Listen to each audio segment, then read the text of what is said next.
অনেকে বলেন গুফো, এই সমস্যায় ভোগেননি এরকম লোক কিন্তু খুব কম। এটা কি জিনিস? এটা হচ্ছে চামড়াটা যখন ঠিক হয়ে যায় এবং ডেড চামড়া ওখানটায় জমা পড়ে, সেই জায়গাটাকে আমরা কড়া বলি বা কর্ন বলি। এখন কড়া কোথায় কোথায় হতে পারে?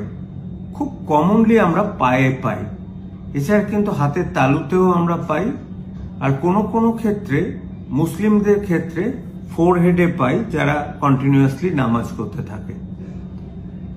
এই কড়ার ট্রিটমেন্ট কি, এটা নিয়ে আমাকে বহু লোকে জিজ্ঞেস করে।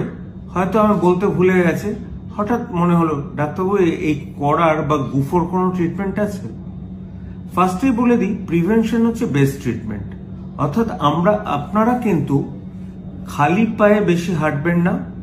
নাম্বার 2, ইল ফিটেড জুতো বা খুব হাই হিল জুতো পরবেন না, যাতে একটা জায়গায় প্রেসার পয়েন্ট হয়। প্রেসার পয়েন্ট থেকে কিন্তু কড়া হয়। আর সবসময় পায়ের কেয়ার নেবেন। যাদের কড়া হয়েছে তাদের কেয়ার নেওয়াটা আরো দরকার। কি করবেন? পাটা একটু লিউকওয়ার্ম ওয়াটারে, বিশুদ্ধ গরম জলে আপনি 5 মিনিট ভিজিয়ে রাখবেন দুটো পা। তারপর সেটাকে পিউমি স্টোন বা ঝামা পাথর বলে অনেকে, সেটা দিয়ে আস্তে আস্তে ঘষবেন, যাতে ডেড চামড়াটা কিছুটা চলে যায়। তারপর ওখানে একটু আপনাকে কেরাটোলাইটিক লোশন লাগাতে হবে, যেটা ইউরিয়া 10% হতে পারে, বা অ্যাসিটাইল স্যালিসাইলিক অ্যাসিড লোশন লাগিয়ে রাখবেন। আপনারা কিন্তু নিজে কখনো কাটতে যাবেন না।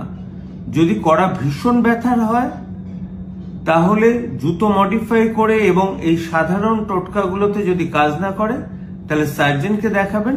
কড়াটা কিন্তু রিমুভ করতে হবে। আর নিজে যদি কাটতে যান, সেটা অনেক সময় সেপটিক হয়ে যাওয়ার ভয় থাকে। সুতরাং